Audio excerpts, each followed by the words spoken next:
자, 오늘 하나님께서 우리에게 주시는 말씀을 봅니다. 신약 성경 히브리서 2장 1절부터 4절까지의 말씀입니다. 신약 성경 354면에 있습니다.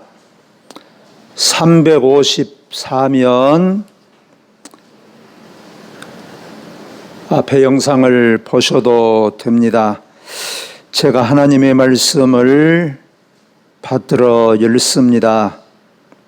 그러므로 우리는 들은 것에 더욱 유념함으로 우리가 흘러 떠내려가지 않도록 함이 마땅하니라.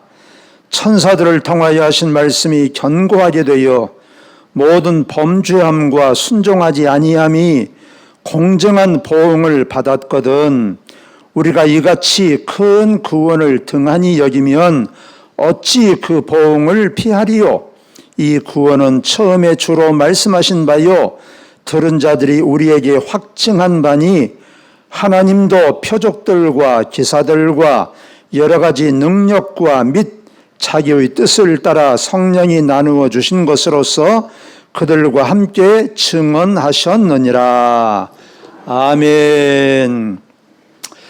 켄 블랜차드라는 사람이 칭찬은 고래도 춤추게 한다라는 책을 썼어요. 이 책이 아주 선풍적인 인기를 아주 끌면서 그야말로 세계적인 베스트셀러가 됐습니다. 우리나라만 해도 100만 권 이상이 팔렸다고 그래요. 100만 권이면 이게 상상할 수 없는 어마어마하게 많이 팔린 것입니다. 자, 이 내용을 간단하게 한 문장으로 요약하자면 말이 통하지 않는 짐승도 자꾸 칭찬하니까 춤을 추게 되더라 라는 것입니다. 그래서 칭찬은 그만큼 좋은 영향을 미친다 라는 거예요. 그래서 칭찬해라, 칭찬하면서 살자. 그래서 칭찬하는 방법에 대해서 한 10여 가지 그 책에 보면 얘기를 해요. 하여튼 그 출판한 지가 책이 나온 지 한 20여 년이 지났는데 지금도 많은 사람의 입에 그 말이 참 오르내리고 있습니다. 그런데 사실은 또 이런 말도 있어요. 할아버지가 손자를 예뻐하면 무슨 말이 있습니까? 오냐오냐 하니까 손자가 할아버지 수염을 뽑아버린다. 이런 말이 있어요.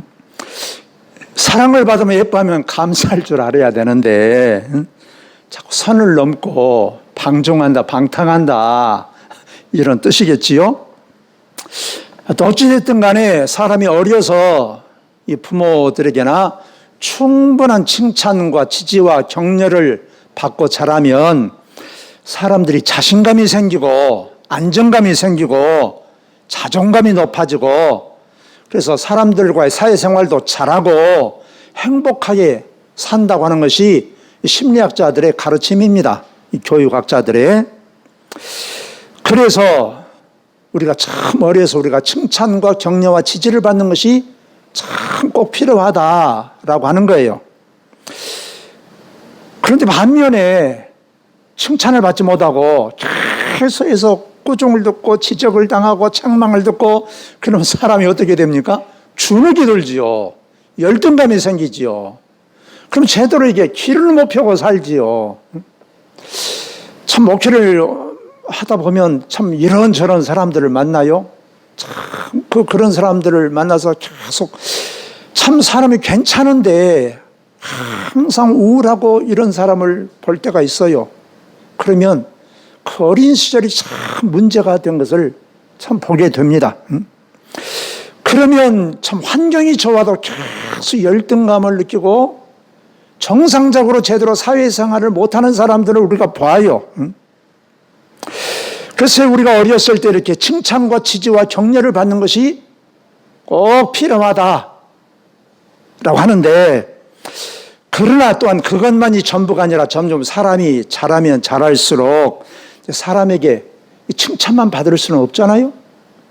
그에 따르는 규칙도 가르치고 책임도 가르치고 그래서 잘할 때는 칭찬을 하지만 잘 못할 때는 꾸짖기도 하고, 그래야 이게 제대로 잘할 수 있는 것 아니겠습니까?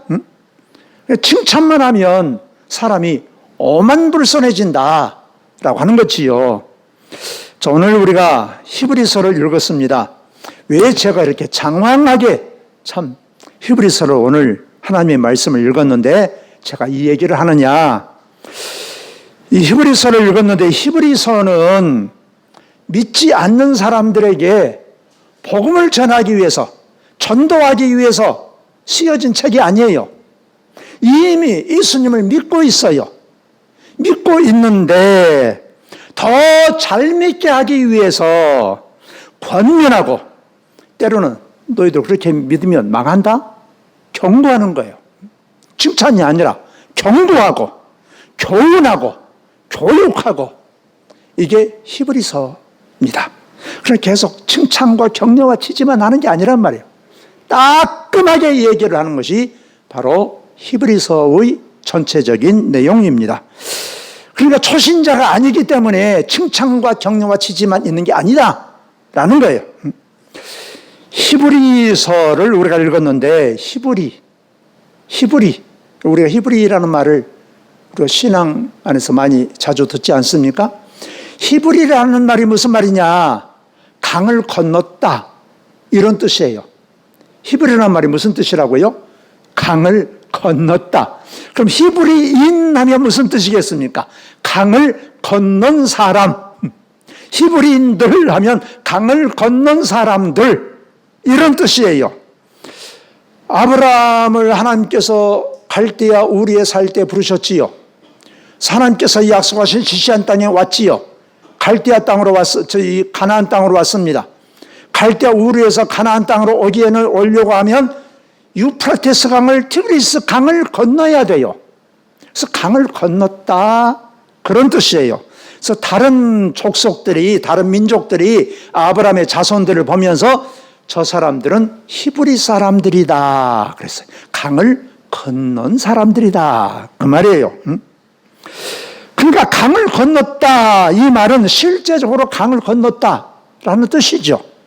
그러나 이것을 한 걸음 더 나아가서 영적으로 우리가 강을 건넜다, 이 말은 다시는 되돌아갈 수 없게 되었다, 이런 뜻이에요. 우리가 그러지 않습니까? 돌아갈 수 없는 강을 이미 건너버렸다 하면 다시 돌아갈 수 없다, 이렇게 우리가 말하지 않습니까? 그래서 이 사람들은 다시는 되돌아갈 수 없어요. 되돌아갈 수 없다는 말이 무슨 말입니까? 다시 갈대아 우르 땅으로 갈 수 없어요. 이 말은 다시 세상으로 돌아갈 수가 없다, 하나님이 없는 세상으로 갈 수가 없다, 이런 뜻이에요. 이스라엘 백성들이 애굽에서 나와서 홍해를 건넜습니다. 홍해를 건넜다는 말은 무슨 말이에요? 다시는 애굽으로 되돌아갈 수 없다, 그 말이에요. 다시는 되돌아갈 수 없게 하기 위해서 하나님께서 홍해를 건너게 하신 거예요. 다시는 세상으로 돌아갈 수 없다, 그 말이에요. 여러분들은 강을 건너셨습니까? 강을 건너셨어요? 여러분, 이스라엘 백성들이 홍해를 건넜다라고 했는데, 홍해를 건넜다라고 하는 것은 무슨 뜻이라고 우리가 배웠습니까?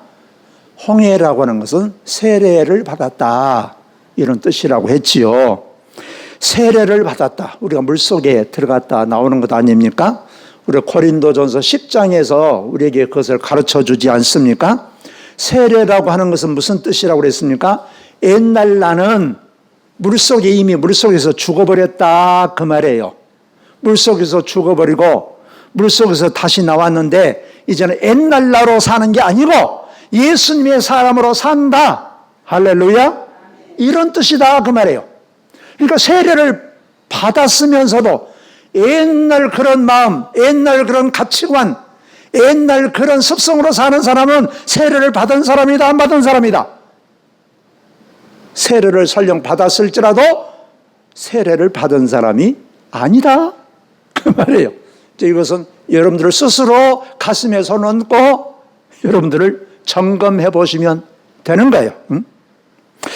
그러니까 세례를 받은 사람은 옛날로 이미 죽어버렸는데 어떻게 다시 옛날로 돌아갑니까? 옛날로 돌아가면 안 되지요. 여러분 옛날에 갑순이와 갑돌이가 사랑을 해서 결혼을 해버렸어요. 근데 갑순이가 달만 보면 울어. 옛날 갑돌이를 생각하면서 울어. 갑돌이를 만나러 가면 됩니까? 안 되는 거예요, 여러분. 이제는 다른 사람만 보고 살아야지. 새 사람을 보고 살아야지. 응? 그래서 성경에서 히브리서에서 우리에게 자꾸 말씀하시는 게 강조하는 게 그거예요. 뒤로 물러가면 하나님께서 기뻐하지 않는다 말씀하셨어요. 너희들이 이미 예수님 안에 들어왔는데 다시 너희들 돌아가려고 그러냐? 그러면 너희들은 멸망에 빠진다 그 말이에요. 그래서 성경에서 말씀하고 있습니다. 너희들이 뒤로 물러가서 멸망할 사람이 아니라 약속의 땅을 향해서 나가야 된다. 할렐루야. 자, 그러면 히브리서를 그러면 받아 읽은 사람들은 어떤 사람들이겠습니까? 제가 말씀드렸죠. 히브리서는 안 믿은 사람들에게 자, 예수님은 너 이런 분이시다, 복음은 무엇이다 해서 예수 믿게 하기 위해서 쓰여진 책이 아니다. 그래서 이미 예수 믿는 사람들에게 쓰여진 책이다 그 말이죠. 그런데 이 히브리서를 받아 읽은 사람들은 이미 예수님을 믿어요. 옛날에는 유대교에 있다가 복음을 듣고 예수님을 믿었어요. 신앙생활을 하고 있어요. 그런데 예수님을 믿는 것 때문에 어려움을 당하고 있어. 박해를 받고 있어. 핍박을 받고 있어. 야, 예수 믿기가 이렇게 힘들구나. 다시 옛날로 돌아가야 되겠다. 지금 그렇게 지금 생각하고 있단 말이에요. 돌아간 사람도 있다 그 말이에요. 이런 사람들에게 지금 히브리서를 지금 써서 보낸 거예요. 그러니까 어떻게 보면 우리에게 주시는 말씀이라고 할 수 있어요. 우리가 때로는 너무 어려우면 야, 참 우리가 신앙생활하기 어렵네. 넘어져 버릴까? 교회 안 다닐까? 이런 사람들 우리가 종종 주변에서 우리가 보지 않습니까? 이런단 말이죠. 신앙생활을 하다가 어려움이 생기니까 박해를 받고 핍박을 받고 어려움을 당하니까 고난을 당하니까 옛날로 돌아가 버리려고 한단 말이지요. 여러분 예수 믿고 사는 것이 얼마나 귀한 것인지를 모르는 거예요.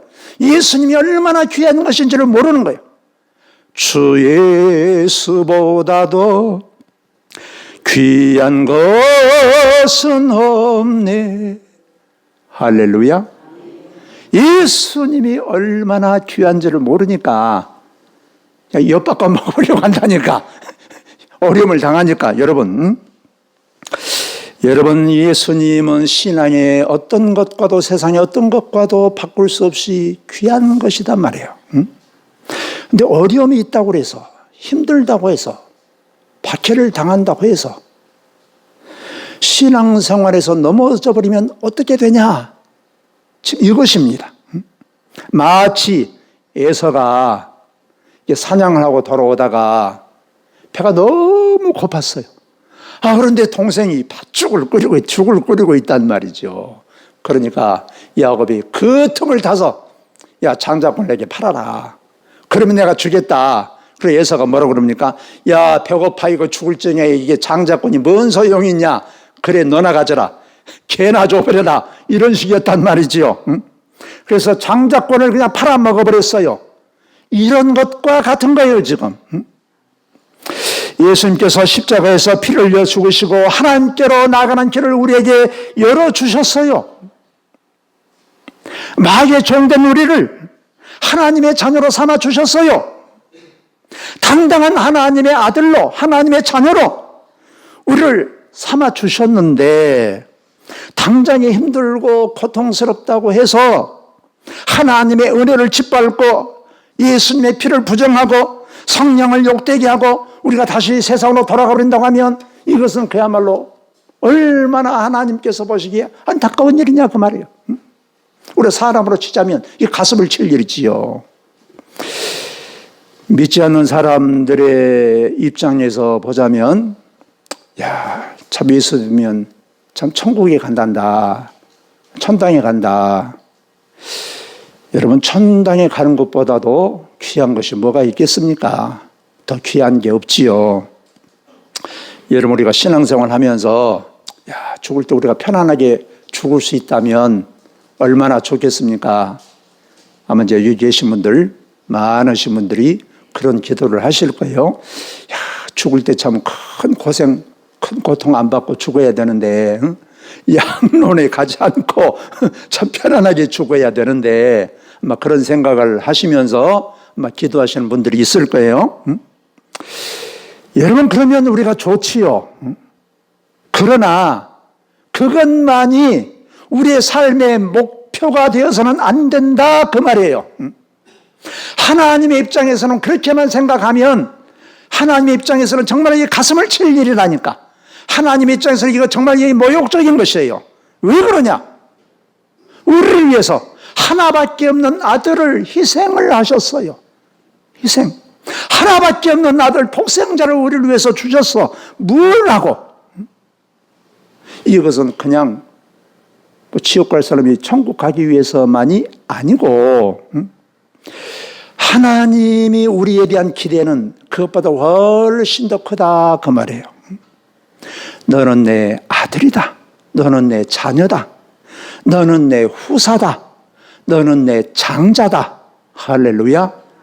이스라엘 백성들을 하나님께서 부르신 다음에, 애굽에서 건지신 다음에 하나님께서 이스라엘 백성들을 뭐라고 말씀하셨냐? 너는 내 장자다 그랬어요.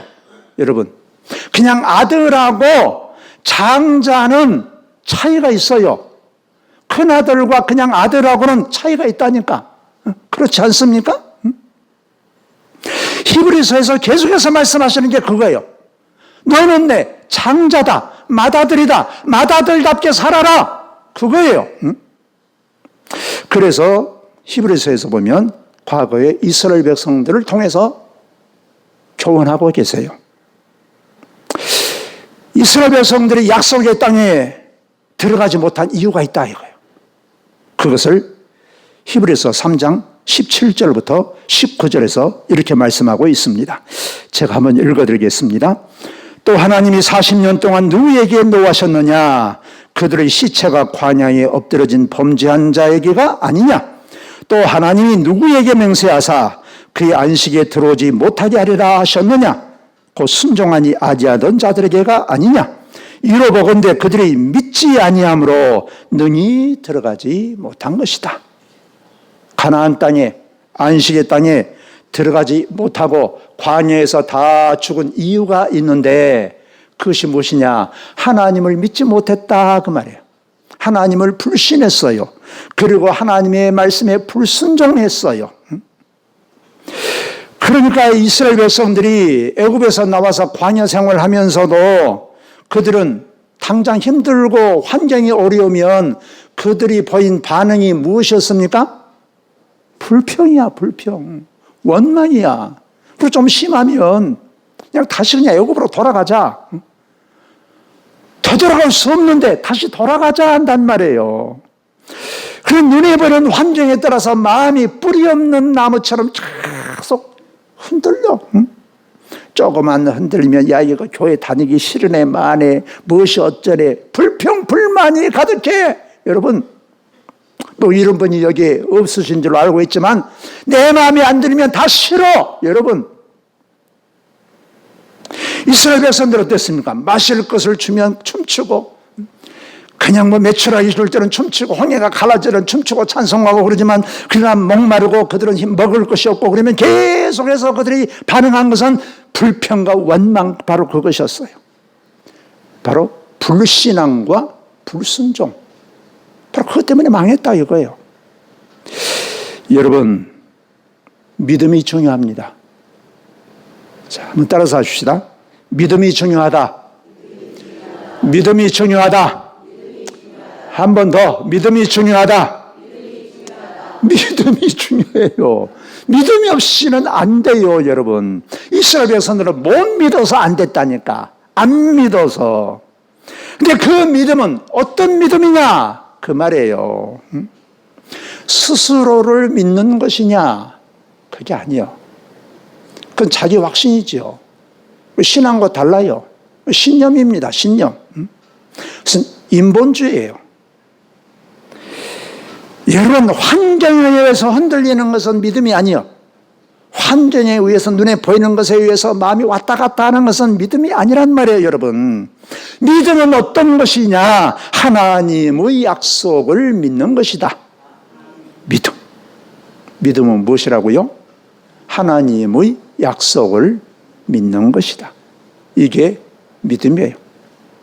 우리 눈에 보이는 것이 어떠하든지, 환경이 어떠하든지, 형편과 처지가 어떠하든지 하나님의 약속을 믿는 것, 이게 믿음이에요. 그런데 이스라엘 백성들은 눈에 보이는 것에 따라서 마음이 그냥 막 흔들렸다니까. 하나님의 말씀대로 당연히 될 것으로 믿는 것, 이게 믿음이다, 그 말이에요. 여러분, 그래서 우리가 믿으려고 하면 그래서 성경을 알아야 되는 거예요. 성경을. 우리가 예수님을 아는 것이 중요합니다. 우리가 성경을 아는 지식이 있어야 돼요. 우리가 지식으로 우리가 구원을 받는 것은 아니지만 성경을 제대로 모르면 우리가 맹신한다, 맹신. 그리고 광신자가 될 수 있어요. 그냥 닥치는 대로 무조건 믿어.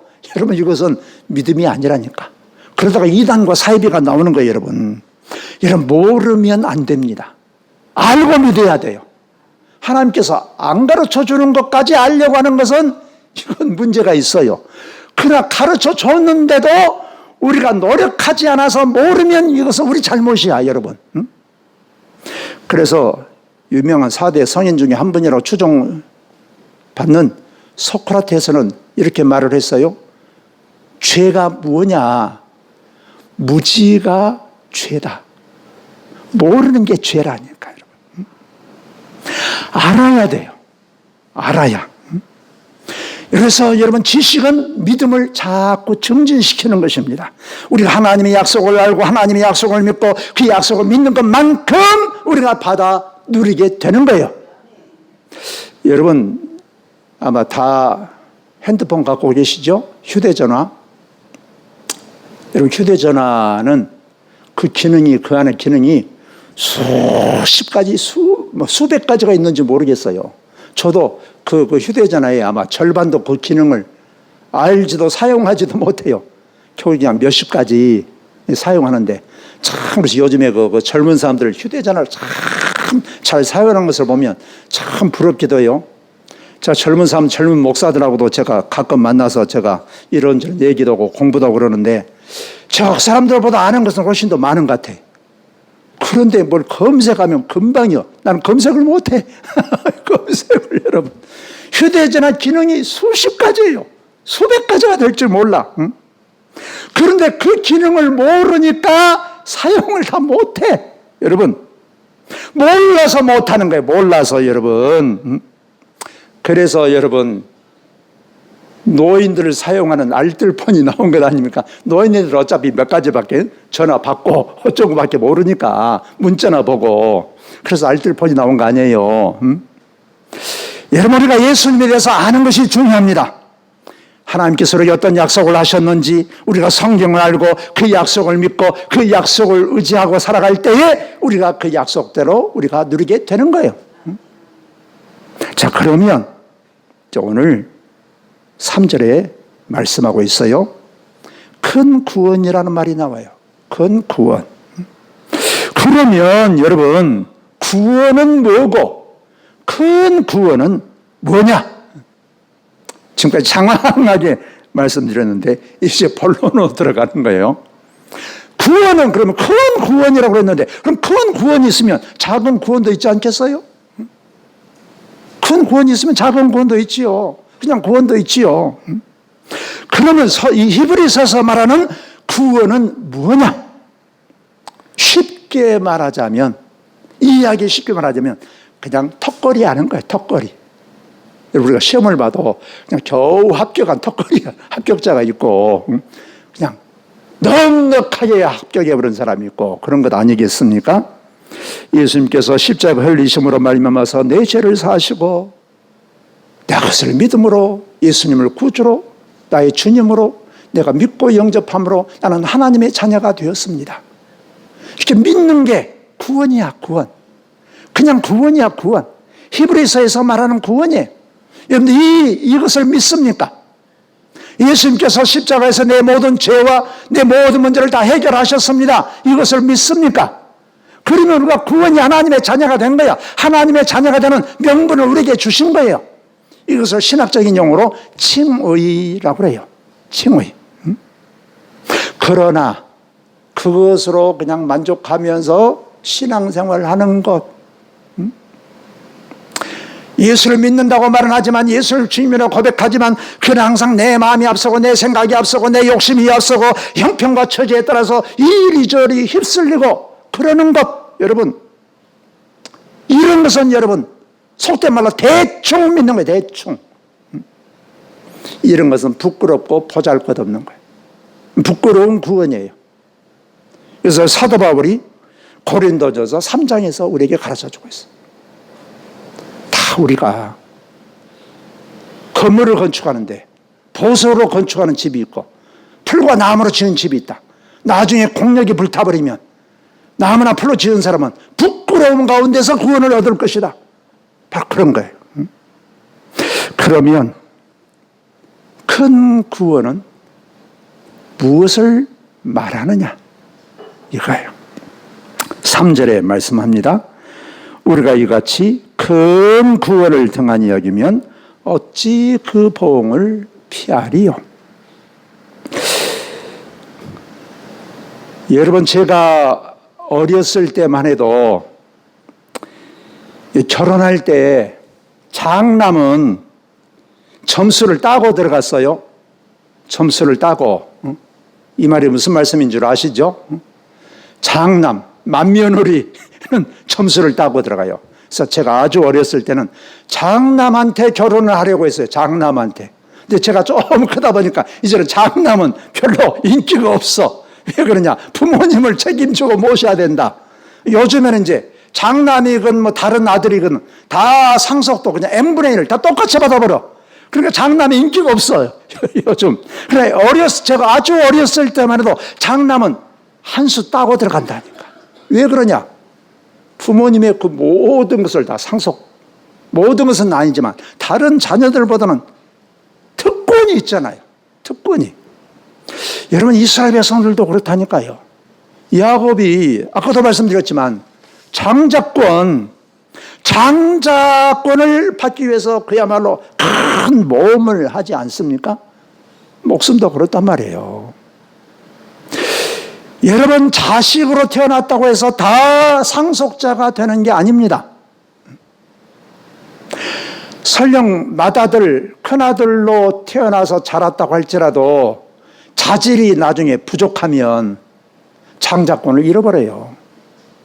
그래서 한 나라도 그렇지 않습니까? 세자로 책봉하려고 해도 도저히 세자로서 이게 자질이 부족해. 그러면 이게 뒤를 이을 수가 없어요. 한 나라의 뭐 회사도 그렇습니다. 기업도 마찬가지예요. 여러분, 삼성만 해도 그렇지 않습니까? 옛날에 이병철 씨가 말이죠. 아들이 여럿이 있었어요. 그런데 이건희한테 물려줬어요. 이건희가 장남이 아닙니다. 셋째 아들이에요. 장남, 둘째 아들 다 잘라버렸어. 셋째 아들에게 물려줬어요. 자질이 부족하니까 잘라버렸다니까. 셋째가 이건희 씨가 자기 아버지의 삼성을 물려받았다니까요. 여러분, 주님께서 주시려고 하는 큰 구원은 무엇이냐? 바로 이런 것과 같은 거예요. 상속자와 같은 거예요. 그래서 성경에서 우리에게 말씀합니다. 하나님은 우리가 예수님과 똑같은 기업을 받기를 원하시는 거예요. 예수님과 함께 에베소서에 보면 계속해서 그런 말씀 나와요. 예수님과 함께 죽고 함께 살고 함께 하늘에 올라앉히신 자 되었다. 함께. 예수님과 상속받을 몫이 똑같기를 하나님이 원하시는 거예요. 바로 이것이 큰 구원인 것입니다. 성막으로 예를 들어서 말씀드리자면, 성막 우리가 제가 자꾸 여러 차례 말씀드리지 않았습니까? 맨 처음에 어디 들어갑니까? 성전문에 들어갔다. 출입문에 들어갔다라고 하는 이미 하나님의 백성이에요. 이 사람 외부인, 다른 나라 이방인들은 성막 출입문 자체를 못 들어간다니까. 출입문을 들어갔다 그 말은 이미 구원받은 백성이에요. 이것이 구원이야, 구원. 여러분, 일반 구원, 히브리서에서 말하는 일반 구원. 그러면 큰 구원은 뭐냐? 번제단을 지나서, 물두멍을 지나서, 성소를 지나서, 그리고 성소까지 넘어서 휘장을 거두고 지성소에까지 들어가서 하나님의 영광을 뵙고 하나님과 교통하고, 할렐루야, 이게 큰 구원이에요. 그래서 히브리서에서 그 제사를 통해서 우리에게 가르쳐 주신 거예요. 예수님께서 휘장을 쫙 열어놓으셨다. 휘장을 열어놓으셨다는 말이 무슨 말이에요? 성소와 지성소를 가로막는 그 가림막을 예수님께서 휘장을 쫙 열어놓았다. 그래서 예수님은 우리가 성소를 지나서 지성소에 하나님의 영광을 뵙고 하나님과 교통하고 그런 지성소의 수준까지 올라가게 하신다. 히브리서에서 이것을 말씀하시는 거예요. 바로 이것이 큰 구원이에요. 자, 우리가 다 큰 구원에 이르는 그런 복된 성도가 되어야 할 줄로 믿습니다. 그러면 우리가 어떻게 해야 되겠냐? 어떻게? 가만히 있다고 됩니까, 여러분? 받은 은혜에 대해서 우리가 믿음으로 응답해야 된단 말이에요. 입만 벌리고 있다고 홍시가 내 입속으로 쏙쏙 들어오냐 그 말이에요. 안 들어와. 어떻게 해야 됩니까? 세 가지를 말씀하고 있어요. 첫째로 기도해야 된다. 그러면 따라서 합시다. 기도해야 된다. 4장 16절에서 말씀합니다. 우리는 긍휼하심을 받고 때를 따라 돕는 은혜를 얻기 위하여 은혜의 보좌 앞에 담대히 나아갈 것이니라. 은혜의 보좌라는 말은 성소를 빗대서 얘기하는 거예요. 은혜의 보좌라는 말은 바로 지성소에 있는 언약궤 뚜껑을 얘기하는 거예요. 시은좌, 바로 그것에 피를 뿌리면 모든 죄를 용서해 주는 은혜를 받는 자리예요. 바로 하나님이 임재하신 자리. 하나님께 우리는 수시로 나가야 된다.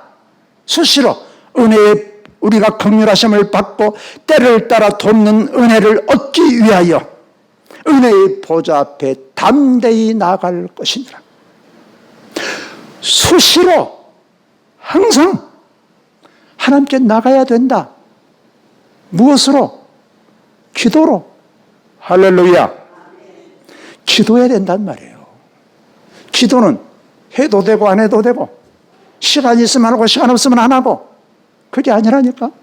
기도는 필수. 여러분, 안 하면 안 되는 것이 기도야, 기도. 여러분,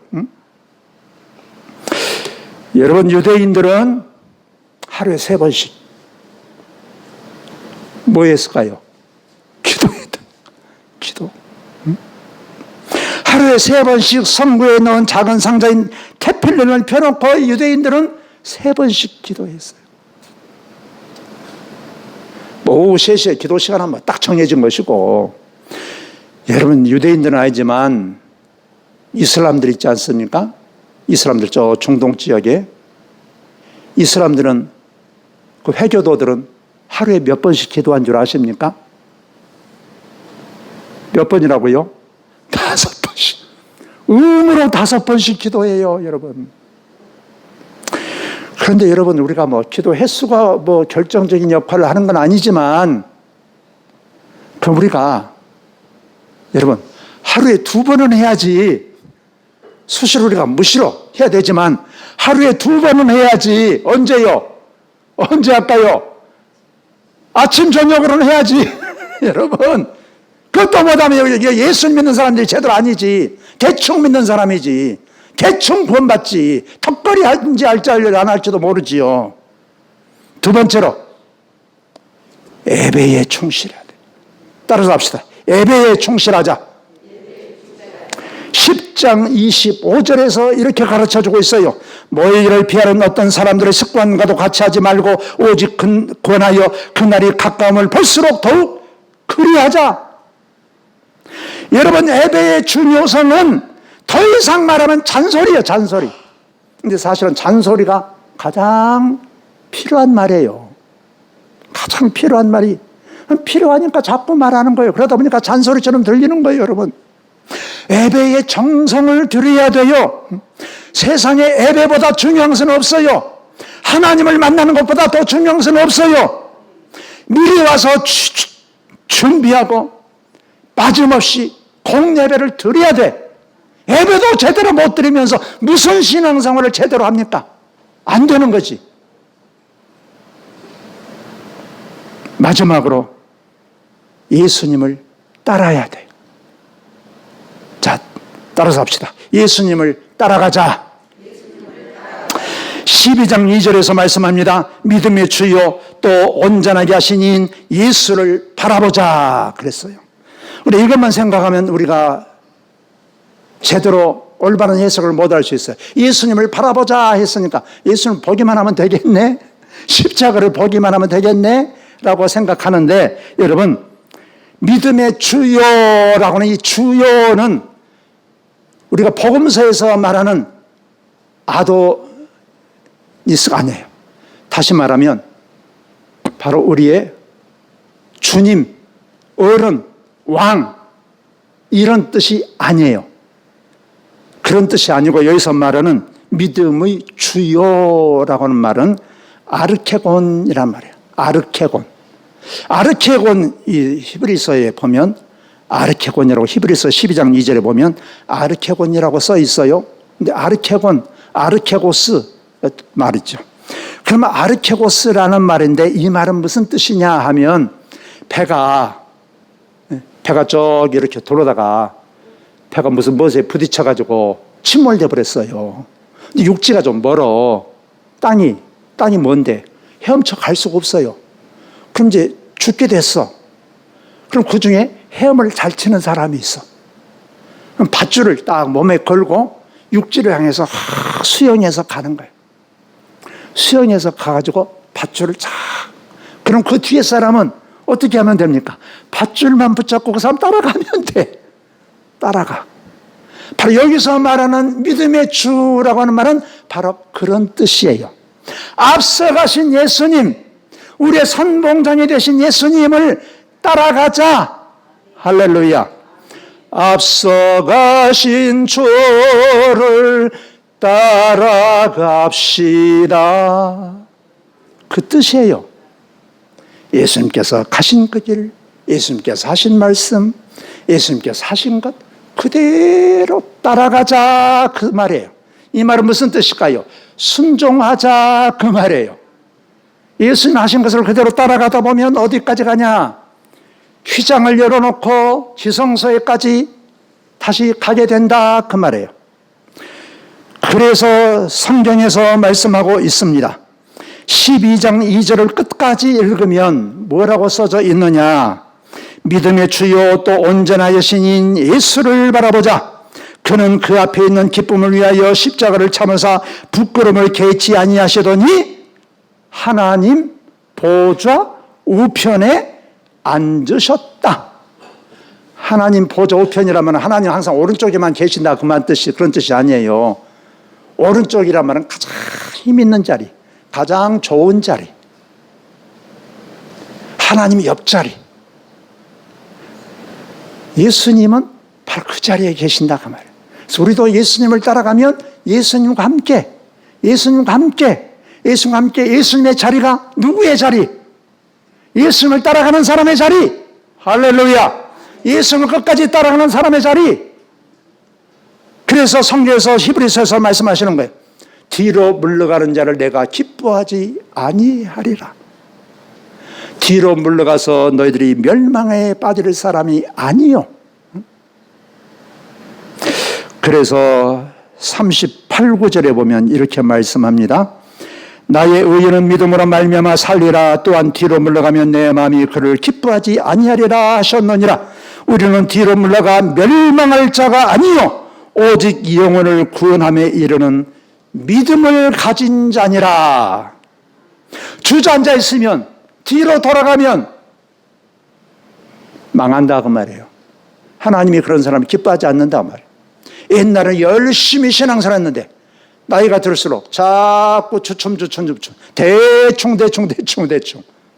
그러면 하나님께서 기뻐하신다? 안 기뻐하신다.